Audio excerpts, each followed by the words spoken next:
it's decided that it wants to do it. Okay.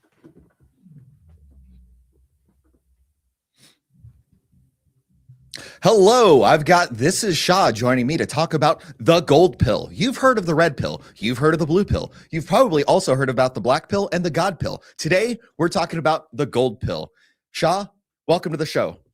Thanks for having me, Mike. I appreciate that. I'm excited.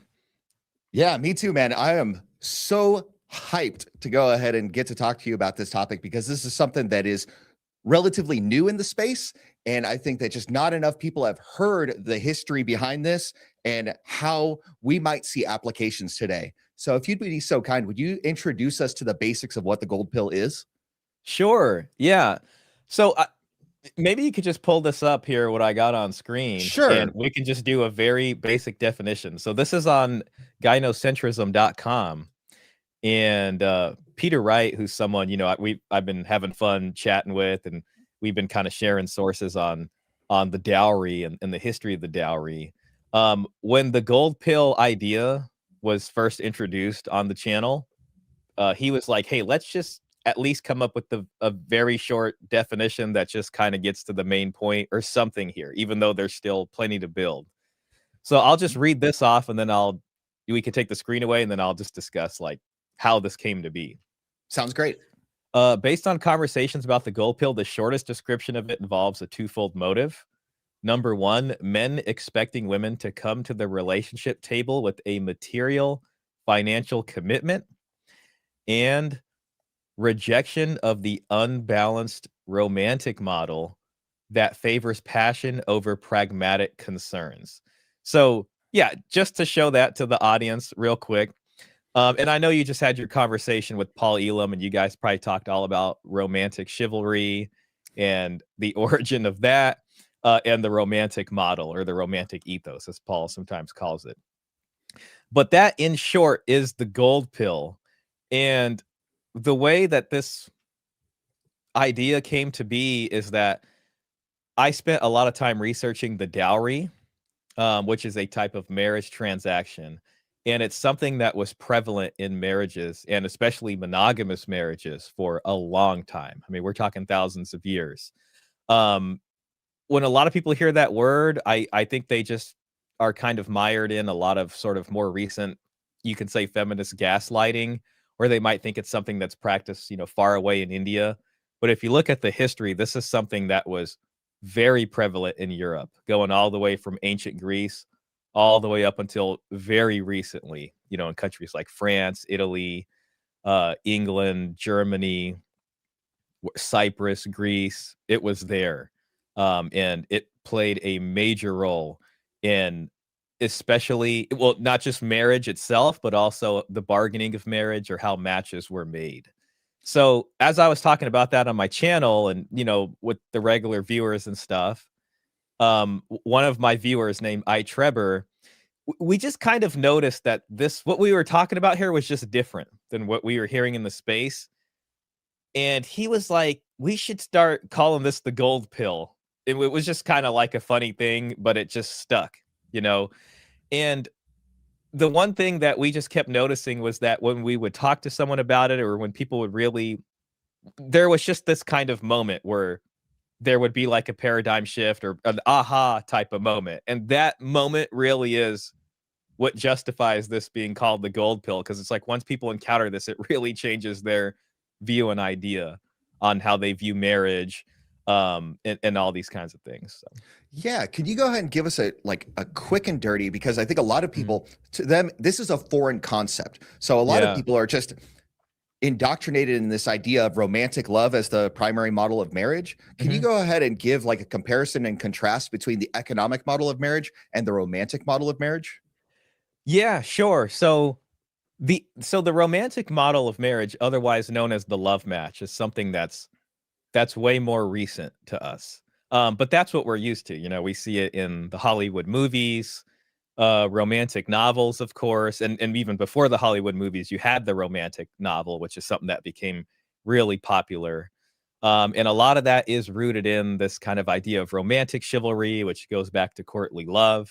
But it's something that didn't become as popular for most people until relatively recently, because there were certain things that were basically needed in order to do this. But this basically means the two individuals, being really having full autonomy in who they choose, and typically with a lack, or at least not a focus on pragmatic considerations.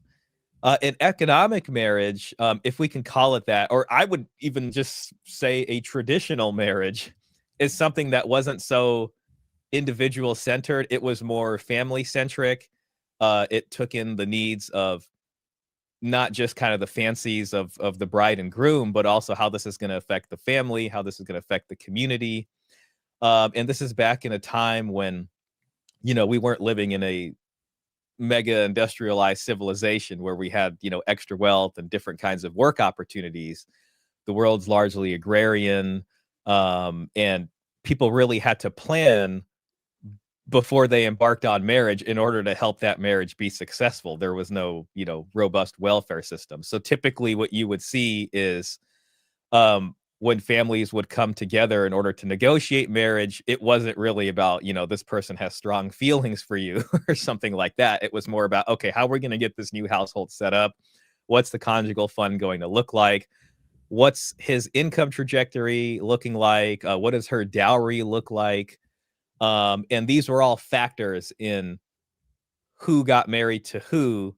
And you can basically say this is how society solved for hypergamy in the past. So even though someone might have strong feelings for somebody, that wasn't enough. That might be a small part of it, maybe, but that wasn't the centerpiece. The centerpiece was, how is this marriage going to be successful? Because even though you guys have strong feelings for each other, we don't want to see in 2 years this house not being able to stand on its own 2 feet, and then it becomes a burden on the rest of the community. So the economic model was by and large the, you can say, predominant model for pretty much most of human history.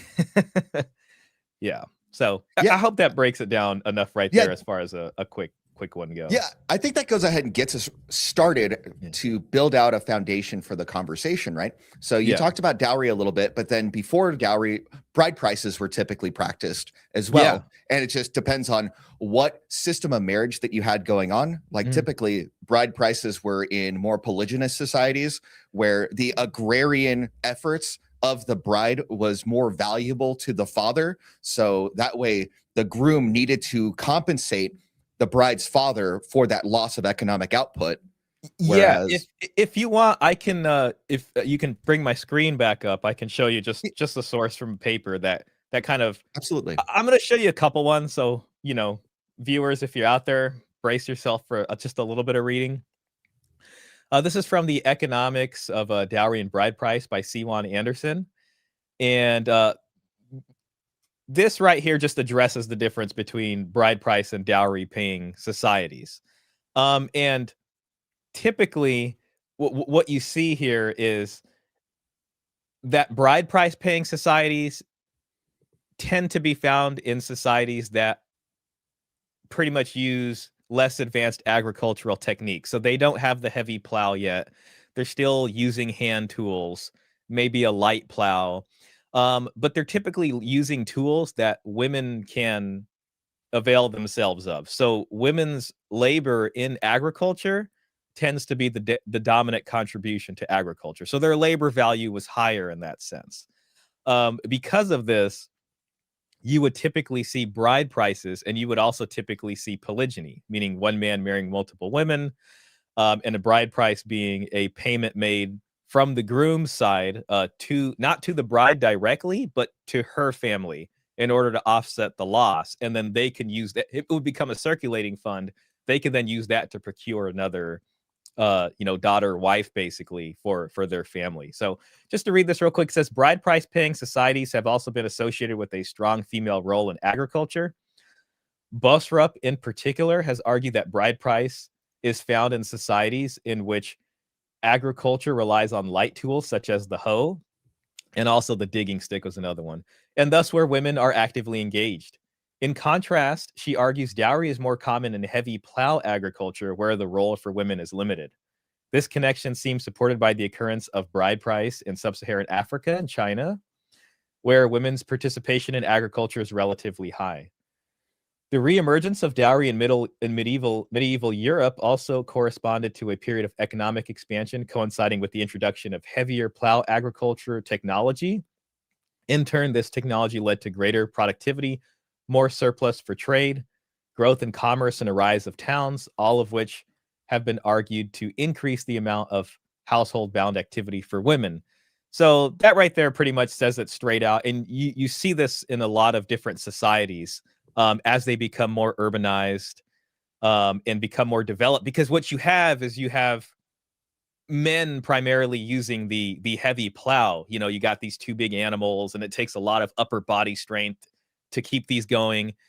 And this also changes how land is held, where in bride price societies, land is typically held in corporate, you know, kind of by the tribe, so to speak, because human hands can only work so much of the land. So there's not this big shortage of land. But when the heavy plow comes on board, suddenly you get individuals with a huge disparity in land holdings. And that's because the plow can work so much of that land a lot faster and more efficiently, and it can produce more calories. So you get some families with large land holdings, you get other families with a moderate size, and then you get families with very little to no land holdings. And this creates a huge disparity in income, huge disparity in property ownership. Private property is looked at differently. And all of this leads to a change from bride price into a dowry system. So you see this over and over and over again. I was hoping just to share this one too. Sure. I'm trying to make this not reading heavy, but I can't help myself sometimes. No, you're good, man. Source material is essential to understanding the background of this. I appreciate that. Yeah. And this is from another, this is from the same paper, but we see this iterated in a lot of different papers. So this is just discussing the prevalence of marriage payments. You could also call them marriage transactions, as I've seen. And there are different types. You know, the most prevalent ones that we hear about are bride price and dowry. Like those are, in bride price, you can say is even more well-known now because it's almost like there's this collective amnesia when it comes to dowry. Sometimes when people hear the word dowry, they'll just like, oh, what's that? Like trading a cows for a woman? Like, that might be more like bride price. Then it blows their mind when they found out dowries were women bringing in a significant amount of wealth into their marriage. But I'll go ahead and read this. Most societies at some point in their history have been characterized by payments at the time of marriage. Such payments typically go hand in hand with marriages arranged by the parents of the respective spouses. These marriage payments come in various forms and sizes, but can be classified into two broad categories: transfers from the family of the bride to that of the groom, broadly termed as dowry, or from the groom side to the bride's, broadly termed as bride price. Bride price occurs in 2/3 of societies recorded in Murdoch's 1967 World Ethnographic Atlas of 1,167 pre-industrial societies. Conversely, dowry occurs in less than 4% of this sample. However, in terms of population numbers, dowry has played a more significant role because the convention of dowry has occurred mainly in Europe and Asia, where more than 70% of the world's population resides. So, yeah, we can go and get us back big on the screen here. Sure. But I just wanted to basically share that. And that last one I think is really salient because you can see, well, if you look back, a lot more cultures were practicing bride price. But the smaller percent that were doing dowry were so successful that their populations explode basically and then account for you know more of the marriage transactions than these other ones because there's so many people. And this is in a way an interesting conversation too about, you know, the advancement and complexity of civilization growing and the marriage practices that help support that. I'll often say on my channel that the dowry is even the backbone of Western civilization, and not just Western, but it really helped, you know, keep things strong. So yeah, that's just a brief there on the history and kind of the differences between some of the marriage transactions. So it seems to me that in a lot of ways, technological development came first, and then the dowry came afterwards. Once there was enough labor through technology to be able to handle the vast majority of the labor that the women were providing to the enterprise, all of a sudden their labor in that context was no longer needed. And so as a result, you had other priorities for their labor. Yeah, yeah, you can say that. And you know, what you see, the word that comes to my mind is stratification. So what ends up happening is you get men on this side of the equation who have there's a stratification in their income and their wealth. So there's men that are way up here in wealth, and then there's, you know, all just up and down in the middle, and then there's very, you know, there's poor men, there's very poor men. Women, on the other hand, in terms of their economic output, compared to that was at a kind of baseline, especially if it's just a woman like that kind of stay at home or doing the if they're all offering the same stuff and it has a certain economic value, there's less stratification there. So in order to attract a groom that's here versus here, there needs to be something that distinguishes one woman from the other in order to especially attract a groom into a monogamous situation versus someone taking advantage of their position and saying, hey, well, I can probably have 100 concubines or something like that. Why am I going to be monogamous? So that comes in. So you can see how that happens. And this is really where hypergamy enters the field. Hypergamy is not so much an issue in bride price paying societies. It tends to be an issue where there's private property, where there's income stratification. And that's where you see monogamy and dowry emerge. And you see this several times in history too. One notable one would be ancient Greece. And it's also a big clue. If you're looking at an ancient society and they practice dowry, you can pretty much bet that you're going to probably find a lot more in their history, probably a lot more in literature and all these kinds of things. And when you think about ancient Greece, they contributed a lot and they were very advanced compared to, you'd say, bride price paying societies. You also see this again, of course, with the history of the Israelites. They moved from bride price, you know, which we see in Old Testament. You also see polygyny there. And as they become urbanized, they start to move over into a dowry paying society. And you can even see this in marriage contracts as well from the time period, because we have some of those saved. And you can see that, you know, Old Testament, the bride price is the mohar.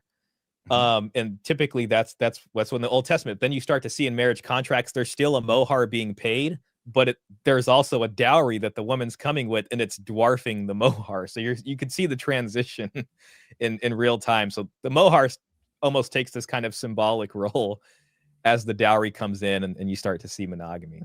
Sure. It feels like the mohar, the purpose of still exchanging the mohar was to meet the letter of the law at the time, because there was a legal requirement for the groom to pay that to the bride's family in order to fulfill his obligations to the law. What's really interesting is this whole idea of the dowry seems to be one way of answering the fundamental question of what does she bring to the table?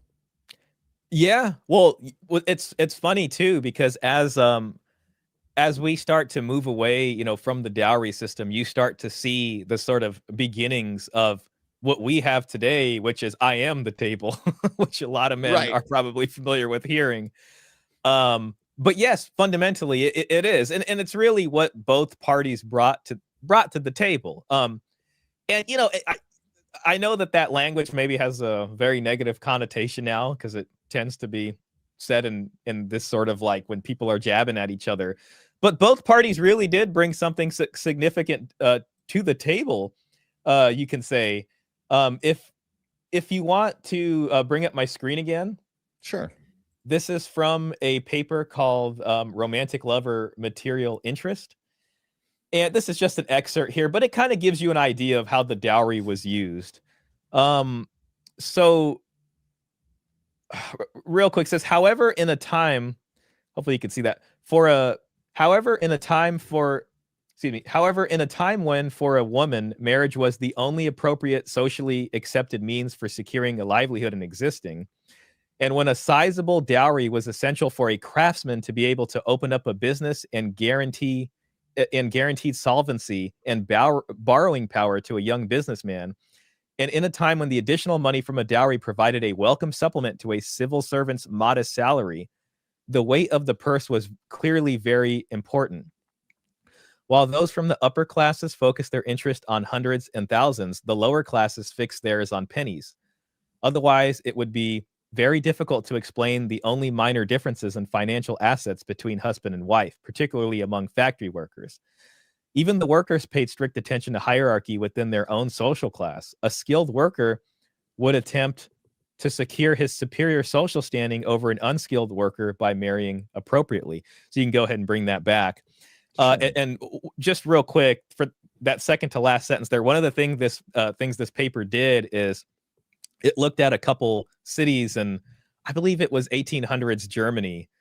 And at the time when people were getting married, they were required to register or get a notary, basically, explaining what assets that each were bringing into the marriage. So both the bride and the groom. So they have this repository of data that their scholars were able to look at and say, okay, let's chart out who is bringing what and how does that compare. And what they saw when they charted out the line is that by and large, the people who were getting married were bringing about the same amount to the table, so to speak, her dowry compared to whatever his business was. So it's like, it's very interesting. And the other thing I like about this excerpt here is that it shows, it doesn't mention the word hypergamy, but you can kind of see it in there because it's going through different classes and it's kind of showing how that bargain was and how people are kind of, it's showing a kind of positive assertive match, especially economically speaking, to use, your statement there about what each is bringing to the table. Yeah, I think it's really interesting because you bring up the idea of the conjugal fund. And I think that this is a concept that was just like completely lost in our current society, where people are just focused on the love match, where people are not particularly concerned about what they're bringing into the marriage. But back in the day, like you said from the excerpt of the article, a woman's dowry could often be used as a basis for the man to set up his trade practice and to set up the way that he would then earn the income to support them as a family. Yeah, I think that part is actually a very salient point, especially how you hear the word provider sort of tossed around these days. And I'm basically putting forth here with these sources is that provider kind of shifted in meaning. And what we're talking about is not incompatible with this idea of the provider. So I don't want to say people are wrong about men being the provider, but I think what they did is they really stretched out that definition to put 100% of the man, a burden on the man, especially at the outset of marriage. And what's important here is that at the formation of this conjugal fund, both parties contributed something real, which helps set up the house. Then the man is able to step into this role of provider, as we all know it, keep this really going. Her family and her have invested into him. This is allowing him to really step into the role of provider, especially at a young age. I mean, we hear all the time people want young people to get married and have kids. So instead of him having to wait till 32, 35 to be able to say, okay, I can afford all these things now to be able to provide, so to speak, it's like they're, putting sunshine, water, and soil on the seed in order to get it to sprout into something that's really going to be good for them down the line. So, yeah, I mean, that is kind of, you can say what the bargain was. Her dowry is basically, and I have this, written in a different article, but her dowry is essentially the equivalent of his earning potential. And it wasn't even just about setting up the business. A lot of dowries were setting up the house and setting up, maybe a medical office or practice for a doctor, a groom that the daughter is going to be married to. So the whole proposal, the whole engagement period, the whole marriage contract, these are all things that served a fundamental purpose that we don't really look at in the same way nowadays. It's all been sort of ensconced, you can say, in this idea of romantic love and love conquers all. And don't worry, so long as we love each other, we can come up to any battle. And as we see, feminism rise up, industrialization, women entering the workforce, the deal was basically that, well, the woman has an earning potential or she has a livelihood now, to use that word. Therefore, it would negate the need of the dowry because they're both contributing to this conjugal fund of, this community property, so to speak. However, as that goes on and as, you can say feminism, not even just feminism, but romantic chivalry continues to grow into this abomination. I hate to use that word. It's just the goalposts keep moving for the men, and it's like, well, no, you have to do this, you have to do this, you have to do that, you have to provide everything. It's masculinity kind of gets redefined, basically. So going back to the definition of gold pill, this is where that number one part in there about both parties contributing something of real material and financial into the relationship, the marriage, is fundamental to the gold pill idea. Yeah, I think that's very interesting because one, you're talking about how the dowry was an active opposition or opposing force to hypergamy because it was a way of assorting people by economic class. But Exactly. then in modern times, because we go off of the romantic model instead of the economic model, well, you've got these notions that love conquers all, like you said. But if you look at the literature from back in the day, people were suspicious of this kind of love. They were Yes. very cautious of people that had allowed themselves to be entranced by this kind of love because they thought that it made people crazy. Yeah, that's the even most, that's a very salient point that you said, and you see that in a lot of places, and I see that in a lot of newspaper articles. The part that really surprised me is that a lot of people, as the love match was becoming popular, a lot of people could already see and were already talking about that when they looked at those marriages. After just a couple years, the bride and groom would be at each other's throats, basically, and arguing. And basically, once that sort of romance period ended, the honeymoon phase, you know, I think as we call it nowadays, it would, the problems would just come out, and they did not lead to stable marriages. You also see people discussing a rising divorce rate. You know, you have France looking over at the US basically and saying, you know, they can see the divorce rate is way higher than, and they're like, that's alien to France. We don't have that. You know, they're still practicing. They haven't fully engaged in this love match model yet. I do have a source here, I mean, that I can read that I think speaks to this a little bit. Sure, let me go ahead and bring it up. And just this idea of chivalry and this idea of kind of the change in masculinity. And this is from the Dundee Courier, Tuesday, 9th June, 1914. So, you know, a little over 100 years ago. And it's asking a question here. And by the way, there were a lot of articles basically and pieces written as the love match is coming in where people are debating and saying, hey, what's better, the love match or the way we've been doing it? And this is just one example of that. But you can see that, and there's other papers that are like, should we go back to the dowry system? Like, what should we do? So this one says, which is best? Love marriages are as much a British institution as vegetables served in dirty water sauce. And by the way, this is written in 1900. If you go back to like early 1800s, late 1700s, the English are all doing dowries. And they're like, no, we're not, you know, that's not even a thing. But by the time you get to 1914, England is one of the first countries, along with, you know, America, to move into the love match. And because they were one of the first to be industrialized, basically. So that's where you start to see things changing. And I was patriotically shocked to read the suggestion that the love marriage cannot altogether be regarded as a successful scheme. Certainly, the marriage rate is falling, and if the middle-class girl were regularly provided with the dowry, the matrimonial enthusiasm of young men would probably be stimulated. But fathers of families can hardly be expected to make sacrifices collecting these dowries if they are to have no say in the selection of husbands. This is another important point too, Mike, is that I think when people think of arranged marriage, they have this kind of gaslit idea of thinking, oh, people were just forced to be together. But it really wasn't that. I don't look at it as force. I look at it as incentive. The families were basically incentivizing the daughter and the son into marriage by saying, hey, you're going to be set up very well if you take this deal versus if you don't. And another way to look at the dowry is a dowry is the daughter's inheritance. So daughters receive their inheritance first when they were married. Then sons receive their inheritance, you know, after the parents passed away. So the sons would get a post-mortem inheritance and the daughters would get a pre-mortem inheritance.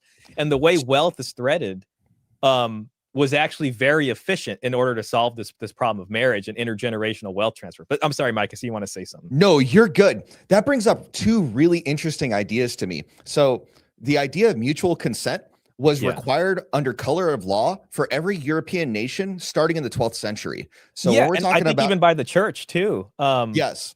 Yeah, So there's that. Yeah, sorry, go on.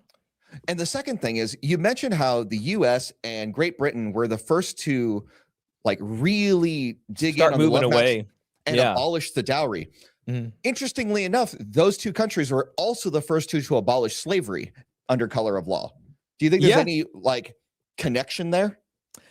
I would think so. Maybe in some ways, because you're seeing this huge change in culture, in the way, especially as far as individual rights are concerned. So, like when you have something like love and being fully autonomous in order to choose these things, a lot of that probably translates into all sectors of society there. I think the biggest thing behind that is how wealth is generated. And the function of labor and whose labor and what's needed and how industrialization is starting to impact these different areas of the economy. So a lot of love too is like, can you actually finance love? Do we have a bunch of apartment buildings with cheap rent that a young couple can go to and say, okay, mom and dad, we're actually not worried about our inheritance. He's got a good job. We're able to pay our bills. We want to do this. Versus, no, you have to be able to have a family farm or something like that in order to get this project really going. And I think we see a little bit of a kind of swing back to that, as we hear it a lot, the young generation complaining about rents and how expensive housing is going. This is where some of this thinking to me is coming back, because it's saying, okay, we have to start looking at more pragmatic aspects when it comes to marriage. And men especially have been overburdened to where a lot of them aren't considering marriage, or they're walking away. And it's like, okay, how do we get men incentivized back into this deal? How do we incentivize women also, not just men, into taking a deal like this, and trying to find how we can move forward? Yeah, that's really Yeah. interesting how you bring up like assets and how wealth is generated, because it's Mhm. done very differently now than it was in times past. I mean, if you go ahead and look to feudalism, well, the only way that you became titled gentry was you became a lord, Mhm. and you somehow rose to become a member of the aristocracy. So if you were in the peasant class, you'd have to go ahead and get through through some kind of feat of valor in war, or you'd have to go ahead and be a member of the merchant class and serve the upper class to go ahead and get up the ladder. Mhm. Whereas in our society, climbing up the ladder is much easier, even though it seems soul crushing to a lot of people in the audience, Yep. compared to how crazy it was where people would be in the same caste for generations and not Yeah. being able to move without Class something mobility. exceptional happen. Oh yeah, class mobility is such a That's huge thing here where nowadays. it did Yeah. not exist. Oh yeah, and that's yet another factor there, especially as far as in not just industrialization but modernization goes. And so where countries start to modernize, they're sending their kids over to England now to get educated. So they're spending time in college in order to uh get, this technical expertise and in a kind of job that fits in with the modern society more. So now they're away from their parents for a few years. They're, they're developing themselves in a certain way that's different from the family. They're getting job opportunities that weren't really available to them before. So all these things are starting to change. But I want to point out that a lot of these opportunities are a lot more easier to get at the beginning of modernization. As modernization starts to develop and mature, and you reach the kind of end of that phase, I think is where you start to see a little bit more of a pressure applied to that scenario, where it's just like, oh, you hear people say it all the time. Well, back in my parents' days or in the 50s or whatever, you can just walk out and get a job and be able to pay for all these things. You know what I mean? Because we were going through a really good economic time. That's Mhm. starting to change again. So, real Well, quick, did you want?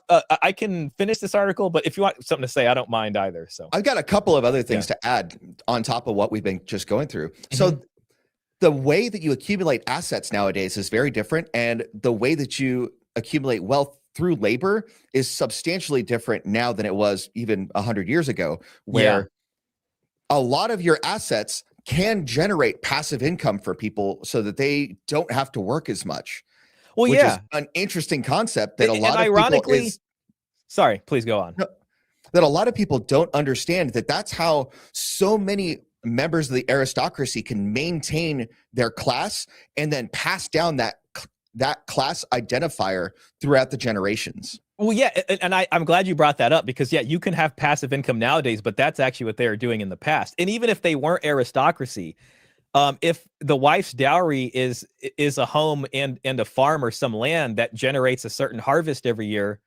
that income is basically used to produce a constant income, from her dowry every single year. So it's not dissimilar to this idea of generating, passive income. It's something that produces every year. Typically the husband had usufruct of the incomes. He didn't have ownership of her dowry. Her dowry was her property. And this is an interesting conversation about women's property rights in the past. Her dowry was always her dowry. The husband couldn't just sell the farm, so to speak. She would have veto power there. But the incomes that came from the management of it, typically his decision making was there for how were we going to use this money. And there were protections in the law for a woman's dowry and all this kind of thing. But this also brings us back into the gold pill, because the gold pill recognizes that we can't go back in time. You know what I mean? But what we can do is look back at how marriage was done, see what we can learn, and try to apply that to the future, especially in terms of these changes in labor, how income is made, who's bringing in what, and what makes a proper bargain here, especially when we're looking at something long-term like marriage. And I think that's what we're really trying to incentivize, is for family creation and people to come together for the long term. That's what we want, not just two ships passing in the night, so to speak. That leads to a whole assortment of societal ills, which then necessitate a gigantic welfare program in order to deal with these societal ills. Oh boy, we can go down that road here in a little bit. So yeah, because there's a lot there. So another thing about the temporary nature of just the honeymoon period of marriage that you had brought up a little bit, that kind of incentivized the creation of no-fault divorce in a lot of ways. And so that when her feelings weren't there anymore, that was enough to justify the separation. Whereas back in the day, something had to happen where you were fundamentally going against the terms of the marriage contract, like adultery or abandonment or serious abuse of some sort. Exactly. Cruelty and abuse, adultery, abandonment was another big one. What we moved from, again, it's right there in the name, no fault. We moved from an at-fault system to a no-fault system.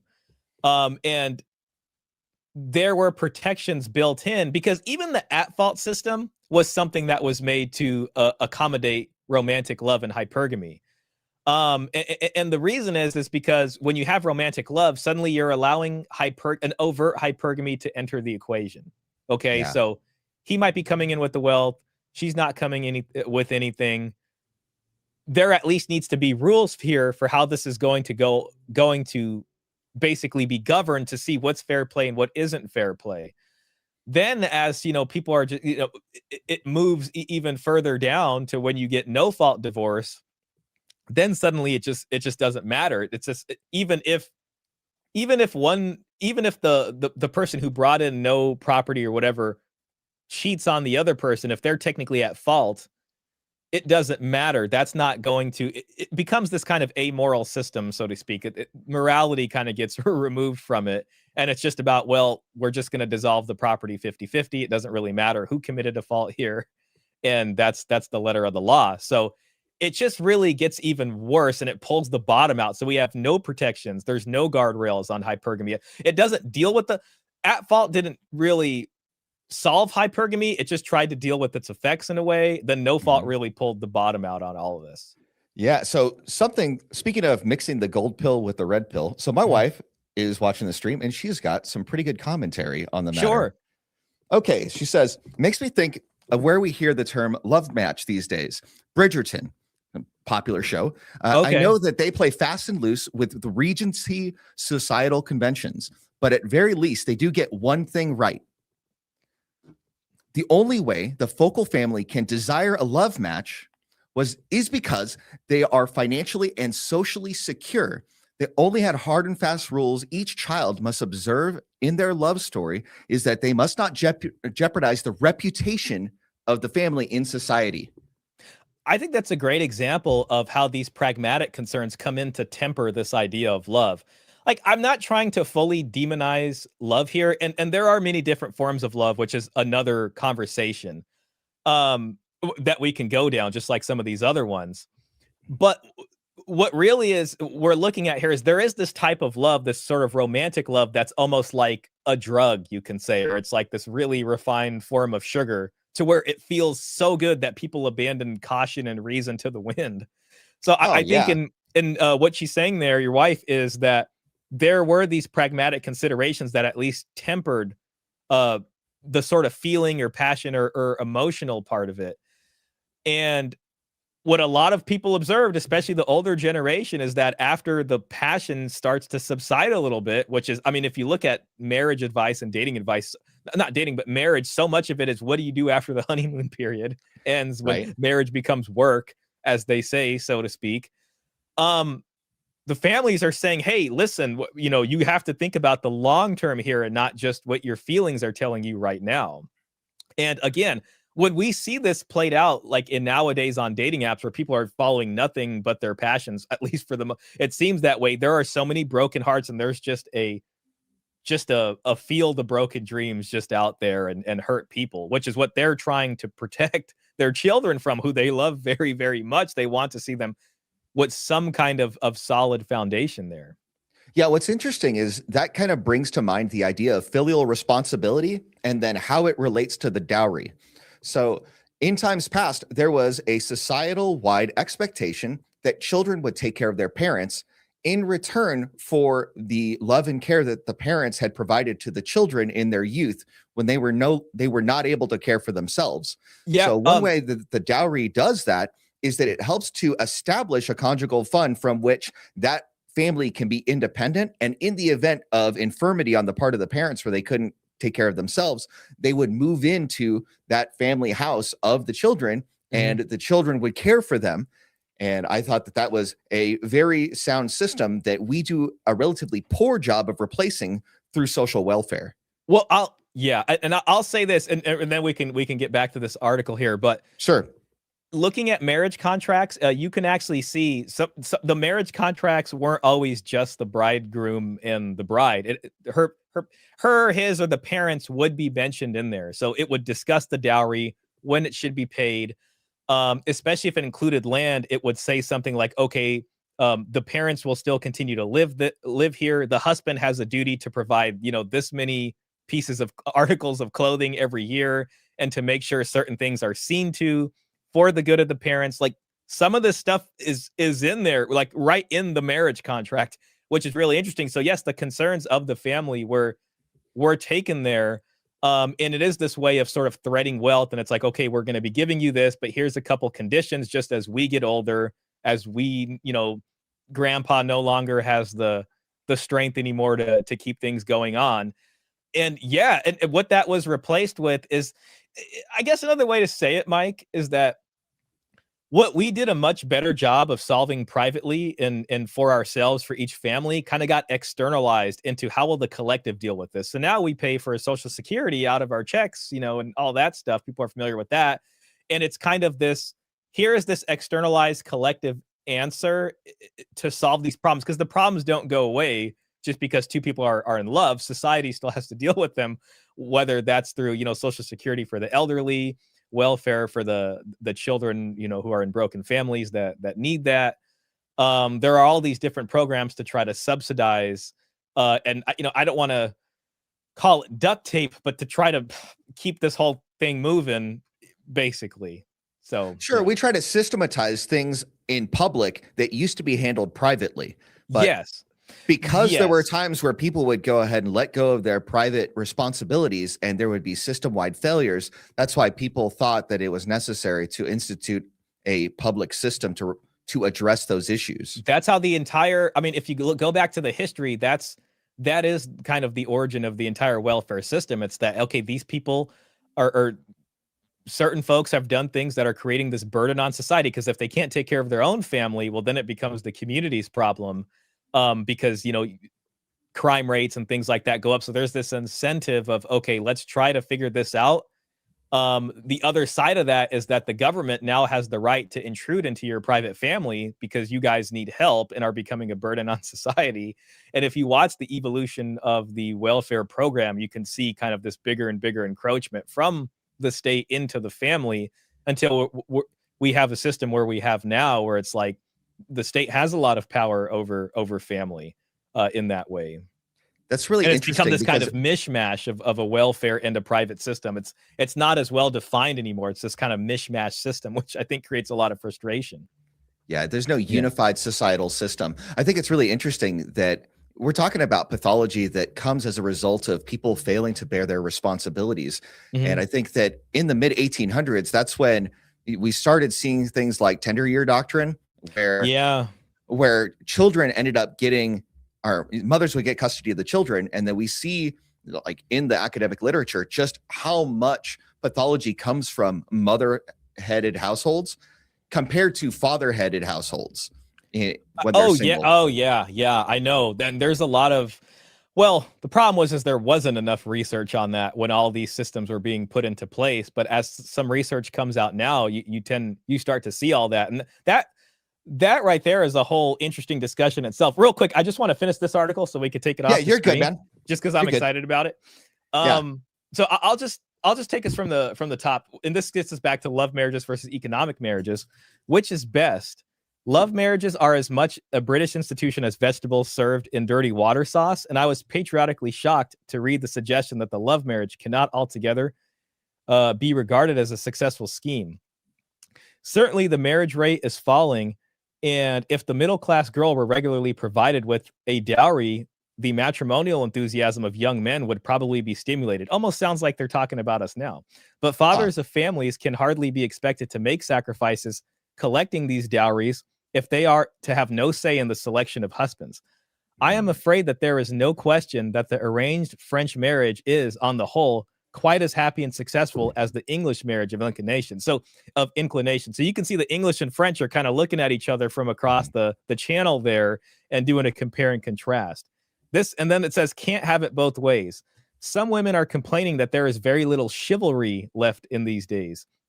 Women are never satisfied, remarked a city clerk when asked for the masculine point of view. On the one hand, they demand equality, and on the other, chivalry. So now you can kind of see where the feminism's coming in, and how chivalry is kind of serves as this ground, or so to speak. They complain if we don't treat them as pals, and they complain if we don't treat them as goddesses. The modern woman says she is man's equal. We used to think her man's superior. We have, however, taken her at her word, and she resents the fact that we don't treat her as we would our mothers. Illogical, isn't it? He might have added that the discourtesy with which the offer of a seat in a crowded tram car is often treated by women is hardly calculated to encourage male self-sacrifice. So we can go and get us back on the screen here. Sure.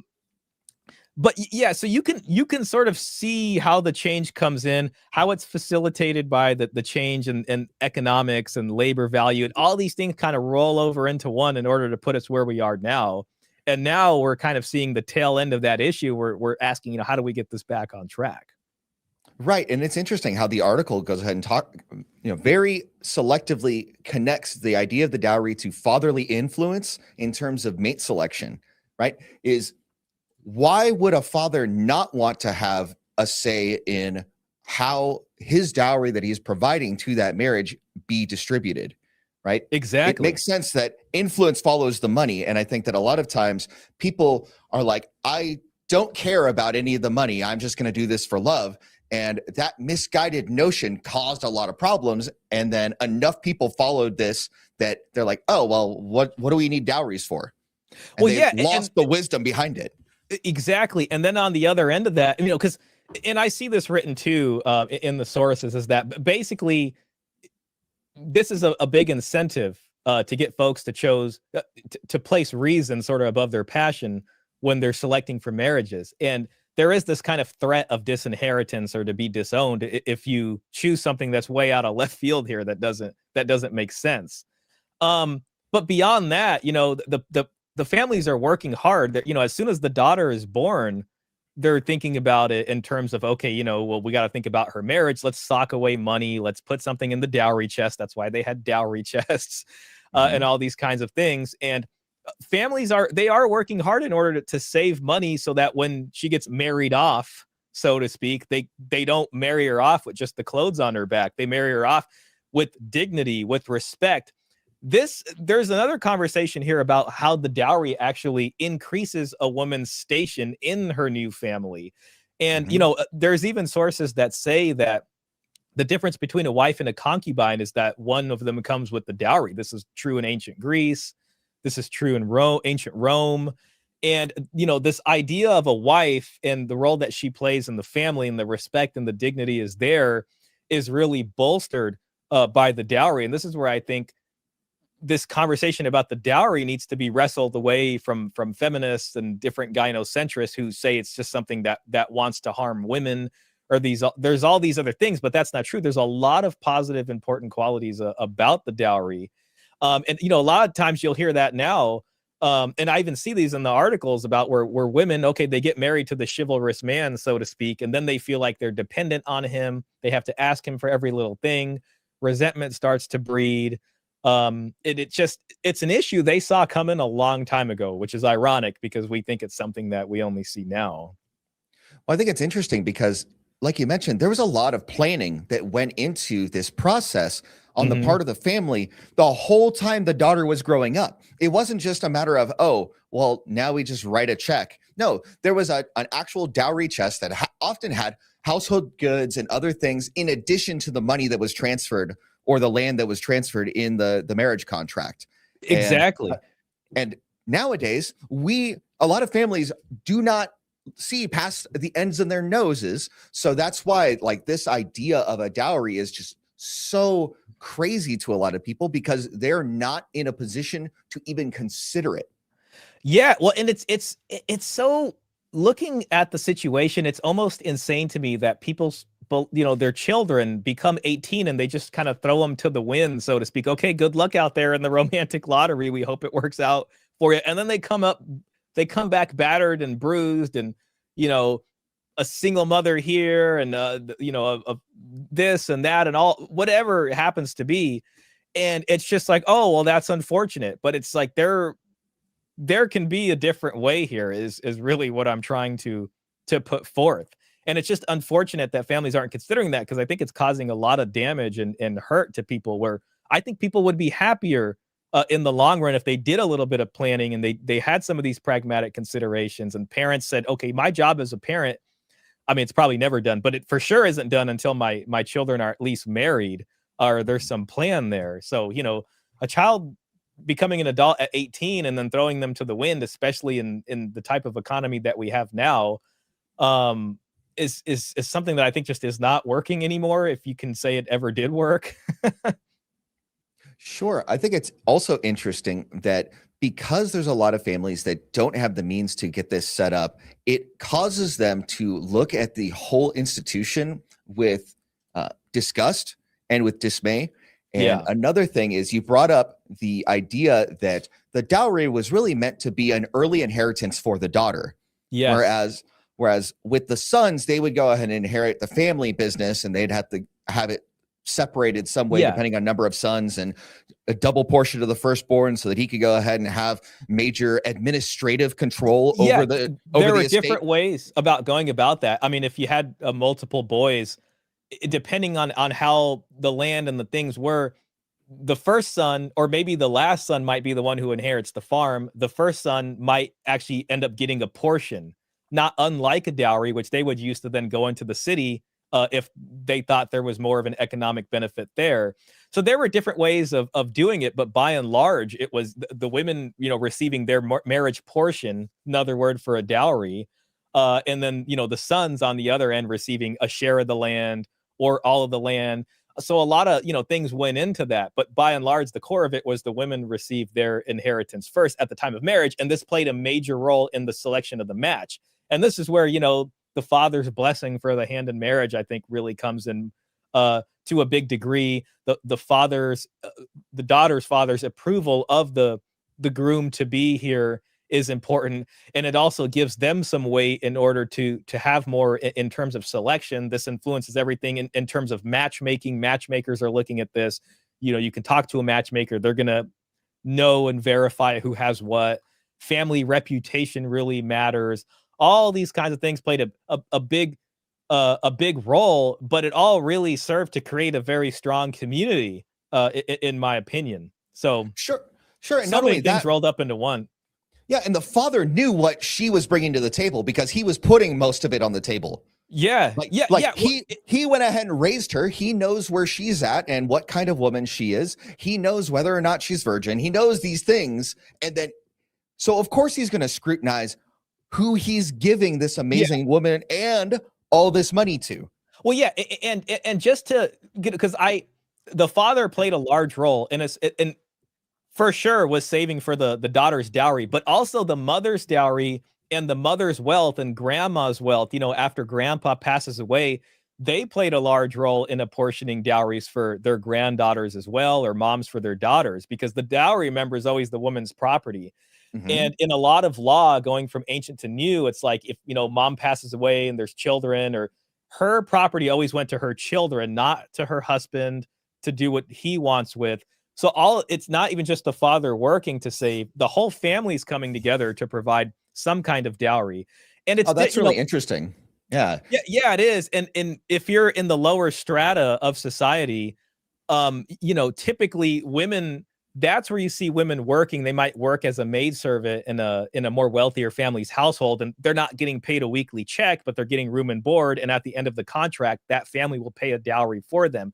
Or the church comes together and does charity and say, okay, well, we got to give some of these orphaned women dowries.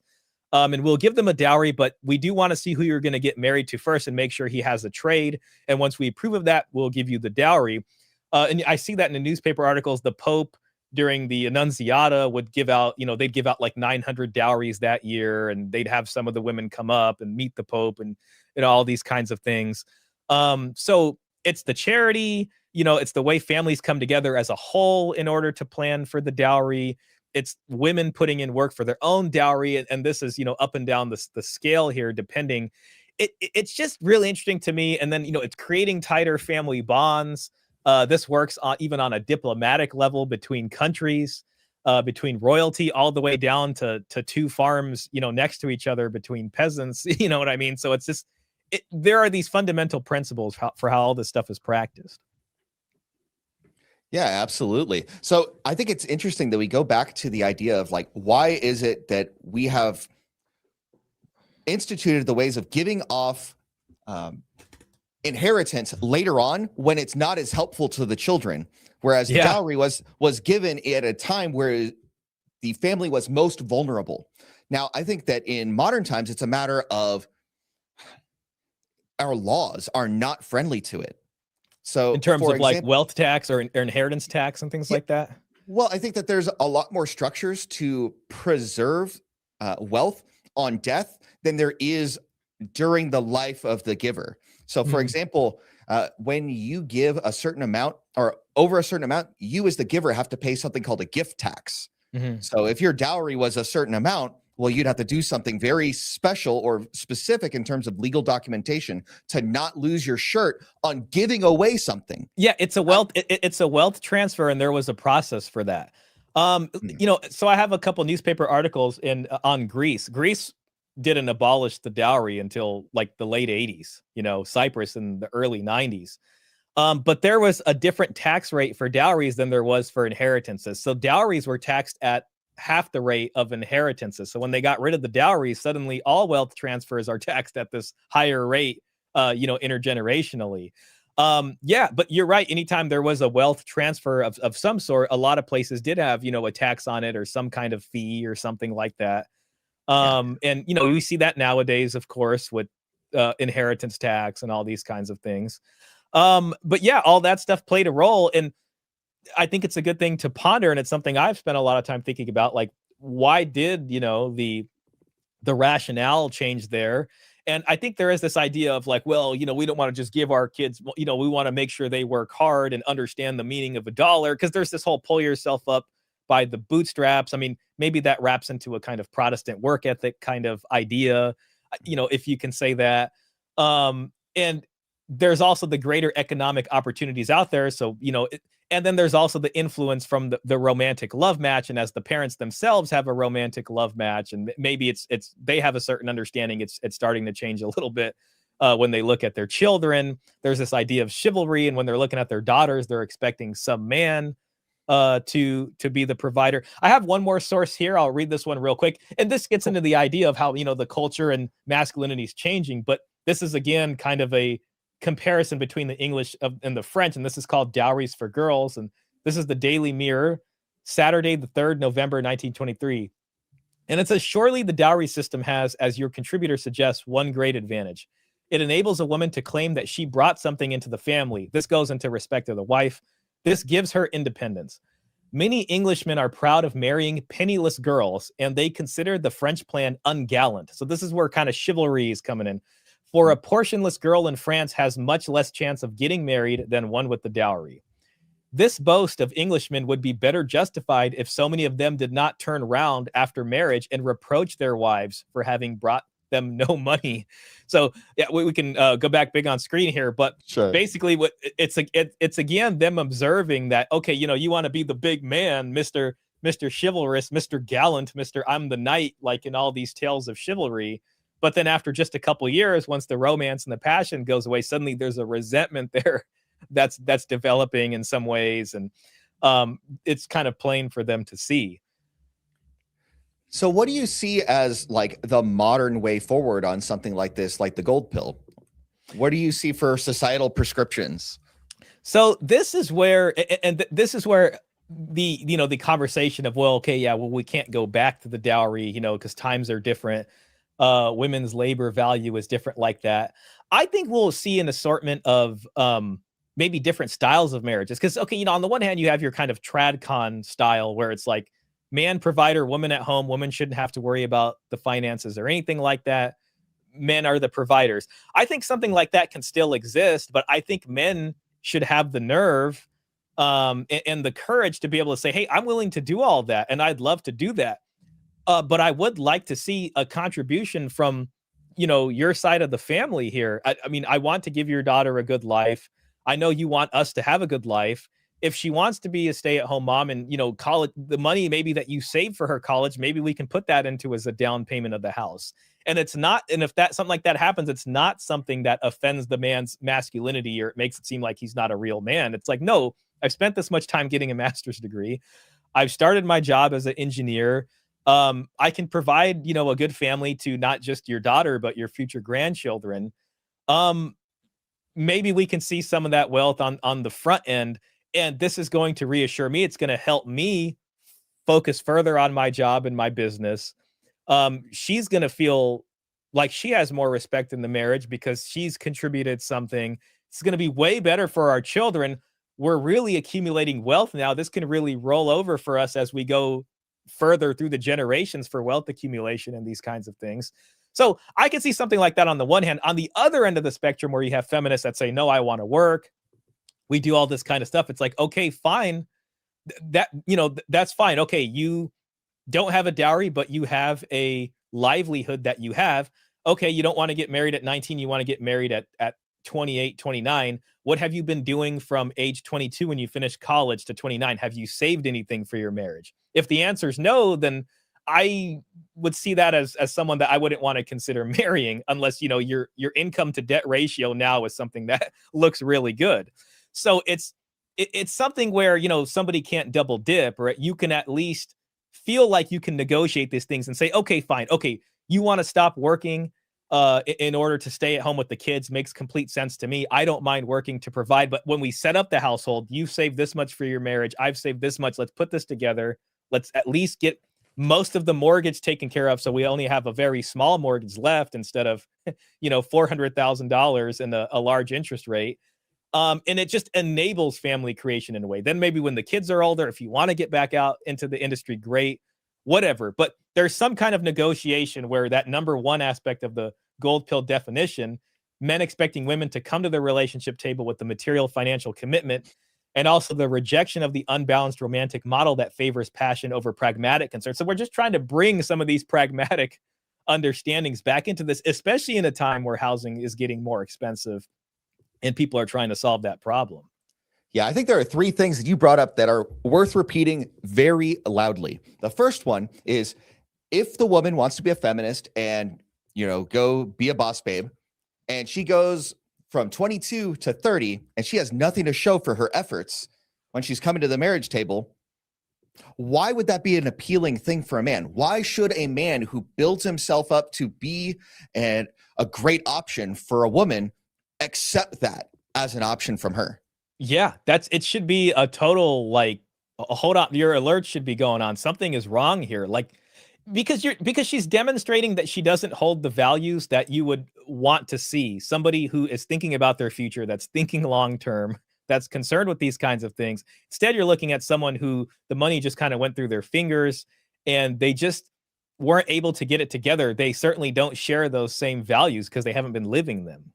Yeah, it reveals her character. If she is focused on consumption rather than saving, that's a huge indicator of what her habits will likely be into and beyond the marriage. And then if they say, well, I'm sorry to interrupt you, but if they say, well, it's so expensive out there and this and that, like, well, maybe this is the time for you to consider that with your family. Have these discussions with your family. Get grandma on the phone. And if, oh, my family's all bad and I'm just a victim, then that tells you right there, okay, I don't even want to marry into this family, so to speak. So you have a great filtering mechanism for people there that can give you a better understanding. And this also helps you deal with the laws in a way that we have now, because a lot of the laws are relatively genderless, except for paternity laws. But in terms of how we apportion, God forbid, after a divorce, the community property, so to speak. So then it's at least hedging a little bit of the bet there, and it's incentivizing men back into the marriage bargain, because the gold pill is looking for a way that it creates an incentive and creates a balanced deal for the long-term project here. You know what I mean? And for the higher leverage, for the higher investment relation with the opposite sex, which I think is the important thing. And I think people want that, even if they deny it. I think at a certain point in lives, people want that. So it's something they should be planning for, Sure. And I think that Don DeMarco brings up something really important that bears highlighting, is that fathers aren't around to begin with. So that's a really big challenge to this. But what it should let us know is that as men, we should be looking at what the deal is on the table and really scrutinize it, because if she is a fatherless home, well, there's usually second and third order consequences that come along from that should be a red flag to men as they're in the marriage market. Yeah. And I don't want to, and shout out to Don DeMarco. I wish I had my soundboard ready. Yeah, right. But basically what I'm saying is I don't want to say, okay, just because someone's fatherless, that X them out of the equation, because again, it's still a negotiation. It's still a bargain. This is someone that could have worked hard, kind of like these orphan dowerless girls of the past, in order to accumulate something to negotiate with. And this is something you as a man can listen to see, hey, do I see the values demonstrated here? Do I see something good coming out of this? Maybe my own background isn't that great. Is this something I can work with based off who I am in my own life? I might not have a perfect squeaky clean background. So it, again, just like you mentioned there, brings it back to men sort of understanding the negotiation here.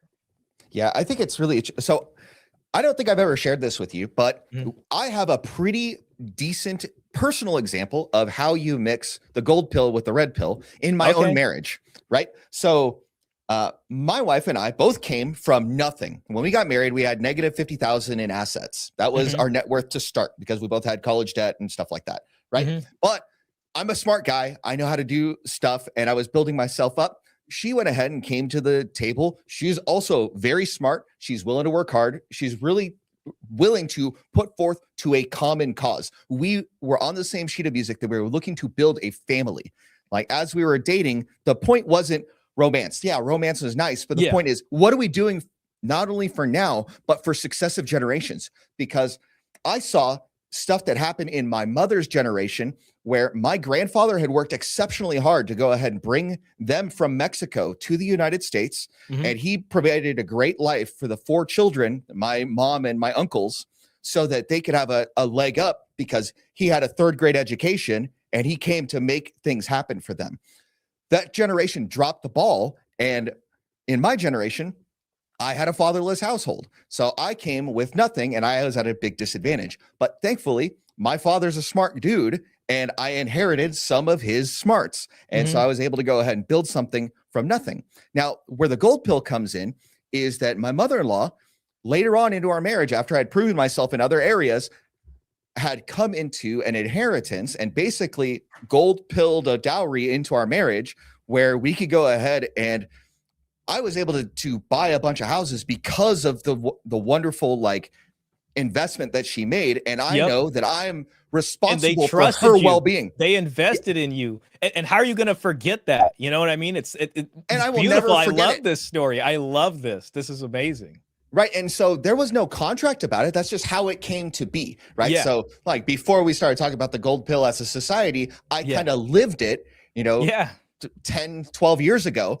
And I was able to build a real estate empire that sustains our family for That's a long time. exactly how it's supposed to be. That money is really this kind of seed money that really helps push the marriage into this other level of stability and growth and success.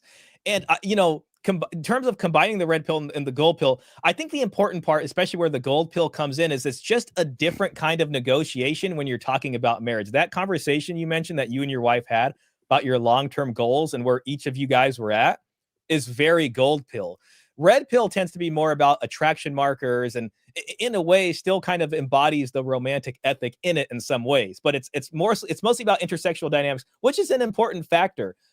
I will give, but when it comes to the long-term planning of something, I think that only goes so far. And if you're one of these red pill wizards who say, well, you can rely on that to kind of keep her completely glued so she doesn't leave. Okay, that might even be possible to some of these exquisite red pill dancers out here, but some knowledge of that with an understanding that it's a different conversation when it comes to these kinds of things like the gold pills mentioning, I think is fundamental. So I think this affects the negotiation and the discussion process in the beginning. But I really love that story that you shared because it really shows it's like they could see the potential in you and they're like, you really serve the purpose of what a son is supposed to do for a family. And they're like, oh, he's here.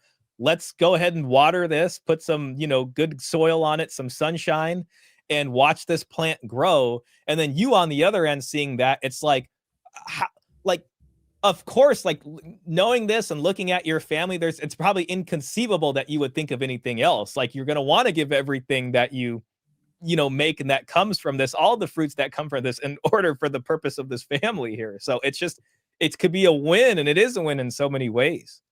Yeah, it's interesting. My wife's got another comment about this. So she says, recently, as a part of teaching our kids, because we homeschool the kids, we're reading Taming of the Shrew. And she's been looking into the concept of a jointure as an alongside to the dowry concept. And something that you and I have talked about is that I do have a dowry for my daughters. And I love that. And it's in the form of a single family house. Both of them have a single family house of either a 4 or 5 bedroom house that's good to go, ready for them, because I find that housing is a very huge hurdle for people to overcome nowadays. And that by taking that hurdle off the table, it sets up the family to have fewer financial like pressures that are on their shoulders that already like a new marriage is going to have so many pressures that are on it. I remember my first year of marriage, like we had all kinds of pressures going on. Absolutely. All kinds of struggles. And we take that struggle away so that they can grow as a team and as a family for the benefit of themselves and the future generations. Exactly. And, I know the red pill focuses a lot on the self-improvement and all this stuff. And that's great.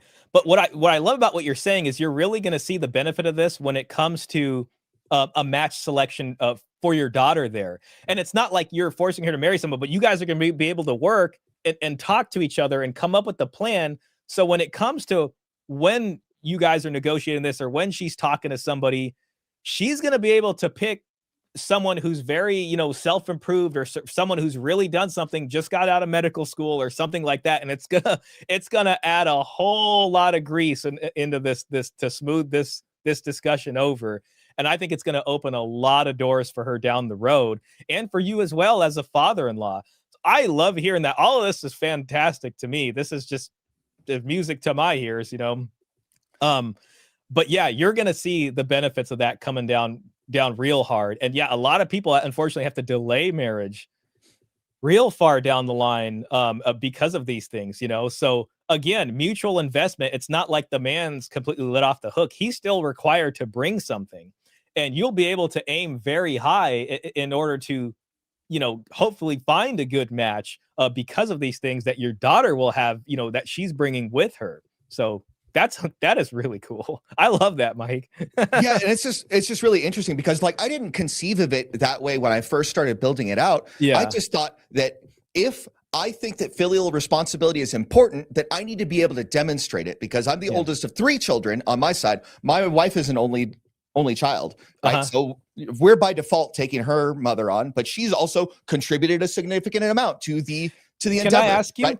Yeah, what's would up? you say that your mother-in-law's contribution, I'm sure you had this idea of filial responsibility, but I'm sure maybe being a witness to that and the receptive party to that probably maybe really affected something in you to want to give forward again to the succeeding generation in a way, maybe like I'd like to think it put a lot of fuel on the fire in that way.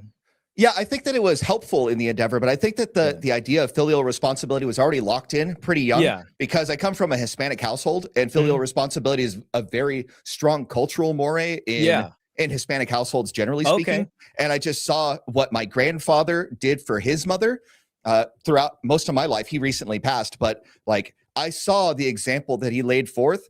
And even though there was a generation between us that didn't do so well in this, I felt convicted that I could go ahead and take on the torch that my grandfather Yeah. left and pay it forward so that his genetic legacy would not be shamed.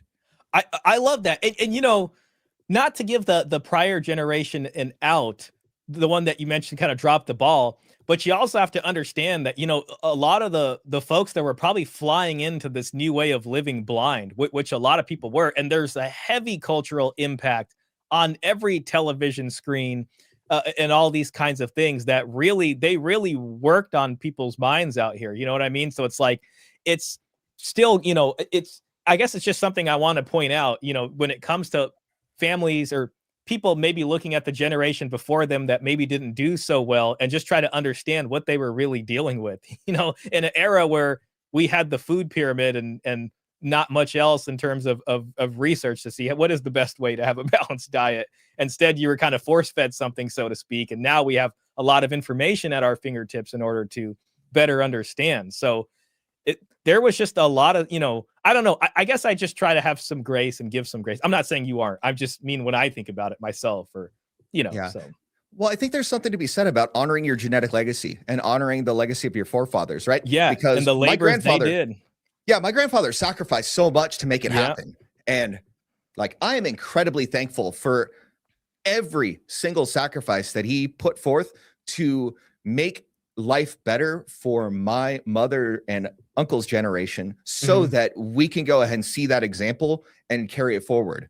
And Absolutely. yeah, And, I love that you're bringing this up too, because I think this kind of a mindset, I think this kind of comes into a little bit of your namesake here, Heroes Forge, mhm, is in the sense that this kind of mindset and understanding can really help to bring meaning and to really give purpose to a man's life, especially. And it's something that's really positive that they can focus on. And, they don't have to be black pilled, so to speak. There is a lot of the gold pill is I want to give men, a kind of pathway back over to the table and say, hey, though, there is a way to benefit from this. There is a way to bargain this to where it can be a positive for you and your future family. yeah. I think there's something to be said about taking the gold pill concepts and taking a lot of the self-improvement stuff of the red pill, like maybe take the sexual dynamics and like some of the less than ideal stuff out of it, but really Hmm. focus on the portion where the man is his own mental point of origin so that he is looking for his own benefit and the benefit of his family long term. I think those are the really good parts of the red pill to go ahead and take and meld with the gold pill to come up with an excellent like Yeah. philosophy for life. I love that. I love that. And that's a positive way of thinking. And yeah, and there's a lot of things I for sure admire about the red pill and kind of some of the stuff that you're mentioning. I'm just noticing that there really wasn't this understanding or focus on the kind of long-term deal, so to speak.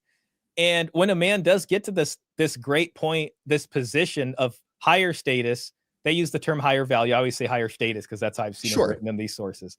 Um, that they have a better understanding of how to leverage this. It doesn't just have to be a kid in a candy store where suddenly you could just sleep with a bunch of women, but you can actually negotiate a very good long-term monogamous deal. And that monogamous long-term deal is actually better for you than just sleeping with a bunch of women. You can actually give a much better head start to the few children that you have in this monogamous household. You could probably, you could decide to have more instead of having, this kind of Andrew Tate style of a bunch of kids with a bunch of these concubines that he has. And I wouldn't consider them wives.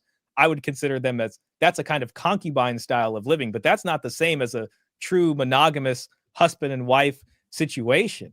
So there's just a different incentive there. There's different positives, different outcomes.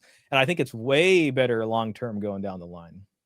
Yeah, I think it's interesting because like you were kind of alluding to Andrew Tate and like soft polygyny. Well, he's got more like hard polygyny, but without the legal backing to it. Yeah. I think there's something to be said about like the aristocracy will pretty much always have the door open to polygyny regardless. Mm-hmm. And I think that when people overly focus on that, then they end up losing sight of how these concepts can apply to them as a person, unless they're a member of the aristocracy, right? Yeah. And if you are, then by all means, like, go ahead and act in accordance with your best interest for yourself and your family as you see them. But yeah, I think that the vast majority of people are not in a position for that to be reality for them. Well, I'll say, listen, and just to put a little bit of balance on that also, even people who were in the aristocracy, when you're managing that much land, that much property, that much legacy, there is still something to be said that monogamy still makes more sense, because as you pass that down, you're maintaining a certain power level for your children versus if you have to disperse it amongst many, and then they kind of fall down the sort of class hierarchy because now each of them has less. And even for the aristocracy that were doing this kind of polygyny, monogamy still pretty much refers to there being one official wife, even if they had concubines with other children. Those children didn't have the same claim as the children of the marriage. And that's a specific legal term, children of the marriage, did in order to continue that legacy and pass down the property in a way that doesn't divide up the realm and then leads to a bunch of fighting, because now the land is owned by a bunch of different people with different interests versus still, held more closely together. And there's just all these different fun things to think about. We can be history nerds here. And well, I think it's just interesting that you hit on like concubinage. There's specific laws in the Old Testament about how inheritance is handled in those situations. Yes. Right? And there's delineated things. And one thing that you had mentioned is, one of the big things that had differentiated a true wife from a concubine was the dowry and her social status and things of that nature, what she brought into the marriage. Even if you go back to Hammurabi's code, it makes this distinction. And Hammurabi's code is interesting in that it mentions both bride price and dowry in the same legal system.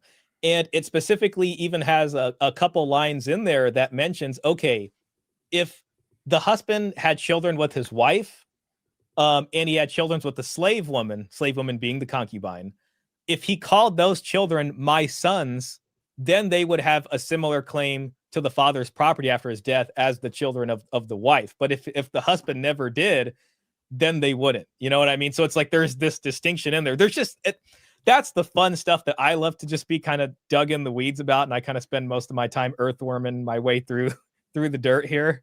But that's some of my favorite stuff. All right, so it seems like we have dug in a lot on the gold pill, and we don't really have time to go ahead and dig into like child support. I know we're kind of almost an hour and a half. Can we go ahead and do another one of these things where we talk about child support and divorce law and all this other stuff? I didn't I guess I didn't really introduce myself to your audience, but go ahead and introduce yourself. Do your thing. So I worked at a child support agency for over 5 years, and I was a child support officer. So that's what got me real deep into family law.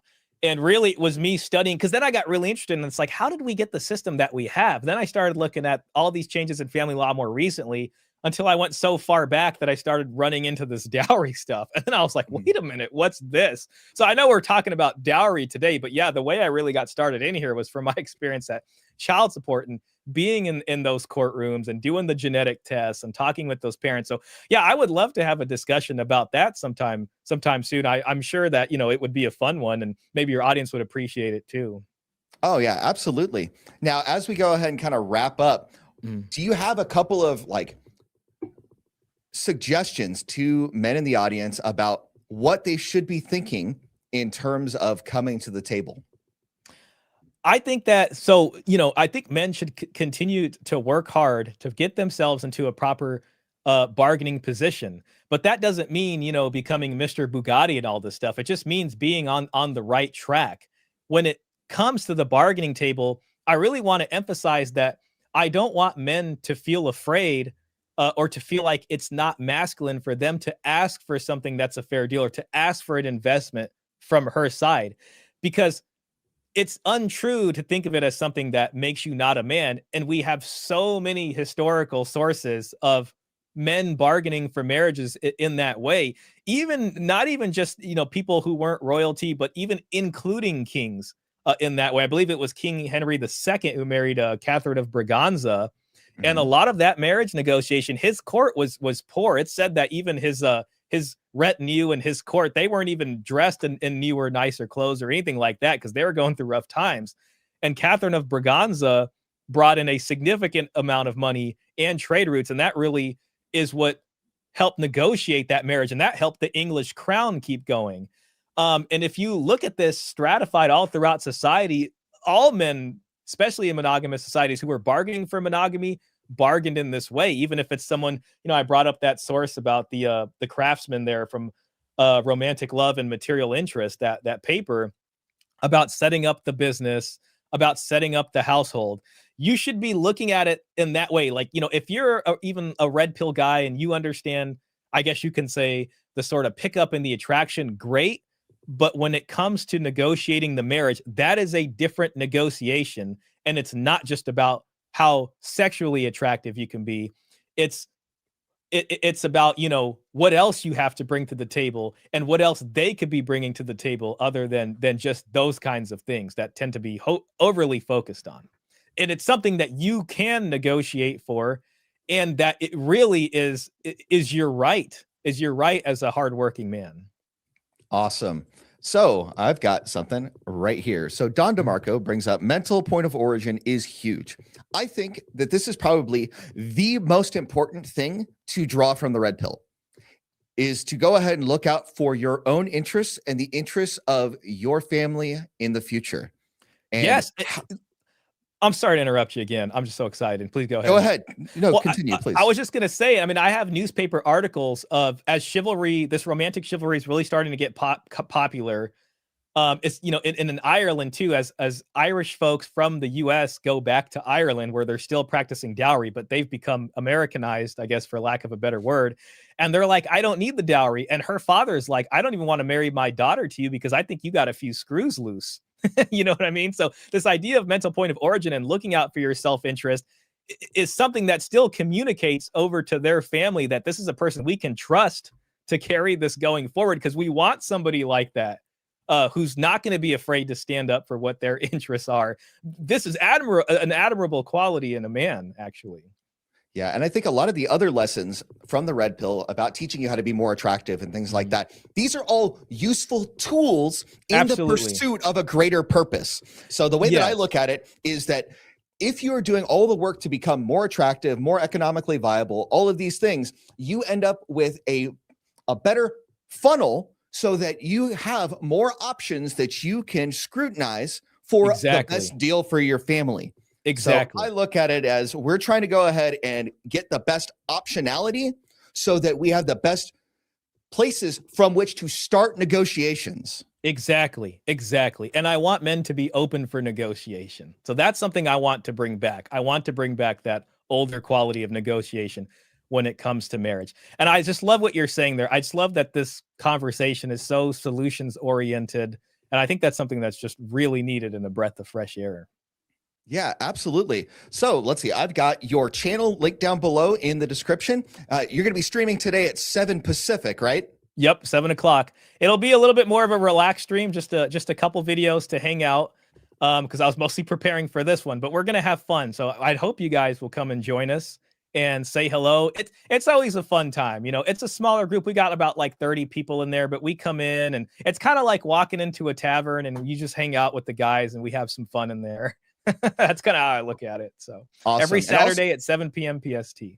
Awesome. And then also linked down below, there is a playlist on Shaw's channel about the gold pill. So if you want to go ahead and learn more, take a look at the gold pill playlist down in the description and take a look. There's a lot of great things. The first video that you've got there is a discussion between you and Paul Elam, a gentleman that I spoke to yesterday on stream.